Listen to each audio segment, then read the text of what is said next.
Muslim country with 160 million people, and they have nuclear weapons, and they have the means to deliver them. Now, back last summer in Chicago, there was a debate among the Democratic candidates, and Obama came out and said, I want to have the unilateral U.S. bombing of northwest Pakistan. Mrs. Clinton said, no, you don't want to do that. McCain said no. Even Bush said no. And now the U.S. is doing what Obama demanded. The U.S. is bombing northwest Pakistan, and indeed, the U.S. and NATO troops and the Afghan troops are preparing to invade Pakistan across the Afghan border. Now, why are they doing that?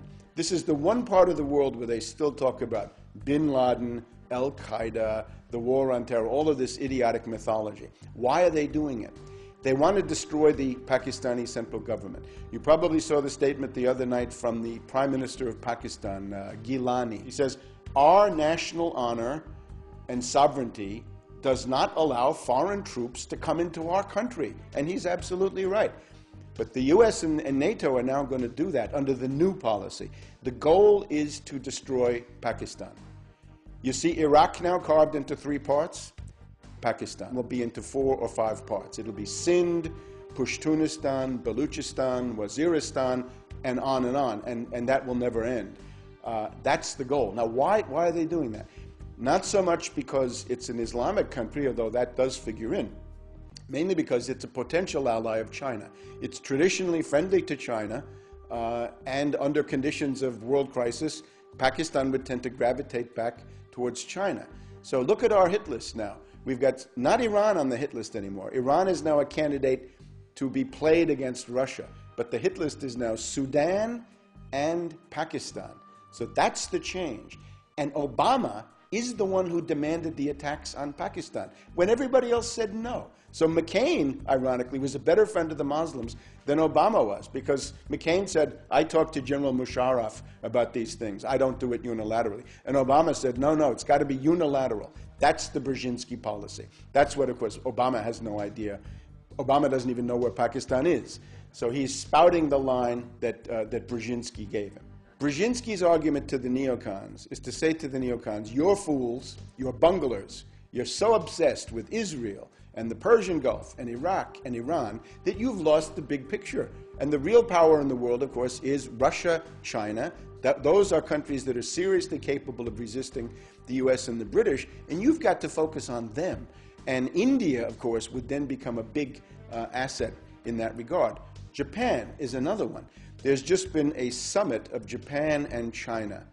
And the big question, of course, there was, would Japan become a staging area for the kinds of destabilizations of China that Brzezinski is planning? So the Japanese government, fortunately, has said no. The Japanese defense minister said that chaos in China would be the worst possible outcome for the interests of Japan. So it looks like Japan is saying no.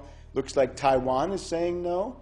They voted for the more reasonable party, the non-independence party that wants to have good relations with the mainland of China. The old KMT is now back in power. So everybody in the world is now in the process of choosing sides. Now, the point of having Obama is you've got the same old imperialism, and you're going to give it a facelift. You're going to give it cosmetic surgery. And one goal is to have that face for Africa. Let me just do Africa for a second. The goal in the case of Africa is to kick the Chinese out. It's to deprive China of the oil. We've seen it with Sudan. Oil, raw materials, minerals, and other things that they get from China. Ultimately, Brzezinski would like to isolate China, encircle it, and then reach a point where China would have nowhere to turn for oil except the Russian oil wells in eastern Siberia. In other words, the end product of this entire policy is to play China against Russia and get rid of both of them, destroy both, and then the US and the British can settle in for another 100 years of world domination. Now, there's also an angle for Europe, though. The idea, of course, is that with Bush or McCain, the US is disliked, the policy is discredited, nobody wants to go along with this. The demagogy of Obama is that with this new face, somehow you can now get throngs and throngs of young dupes and individuals who have really no clue what they're doing to support this stuff. In other words, Obama wants Europe as a tool against Russia. And I would urge you, don't go there. Realize that that is what you're being offered, and don't do it. And if Obama comes from London to Paris to Berlin, it would be important for people to go out there and say, well, or not to go out there and say, we don't want any part of this. This is the policy that Brzezinski's been following. NATO expansion, far beyond the lines that were agreed on back in 1990 and 1991. You may remember there was an agreement that said the U.S. would not even go into East Germany. And now we're all the way to Lithuania and Georgia and Ukraine and all these places. Now, what we're headed into is a Polish missile crisis. You had the Cuban Missile Crisis in 1962. That was bad enough. The Polish missile crisis is going to be worse because there are elements in Poland, there are elements in the Czech Republic. There's even an element in Lithuania. There's a forward tentacle of that system in Lithuania, right on Russia's doorstep. What is the goal of that? It is the ability to have a first strike, surprise attack, to destroy the Russian nuclear deterrent on the ground, and then the second strike launched by the Russians can somehow be suppressed by these missiles in Poland. So it is a step towards World War III. And it is Brzezinski, another angle that goes with it, the independence of Kosovo, under what amounts to a criminal organization, in my view, is another one of Brzezinski's projects. And this, of course, is designed as an affront to Russia. Today we have the indictment of the capture of this guy, Karadzic. Karadzic is a very bad guy, but why now? And what's the goal? This is designed to further inflame relations with Russia, even as a possibility of war between Russia and Georgia comes on the horizon. So this is now a full strategic envelopment. This is not just Iraq and the Persian Gulf. This is now a worldwide strategy. And again, the mind of it is Brzezinski.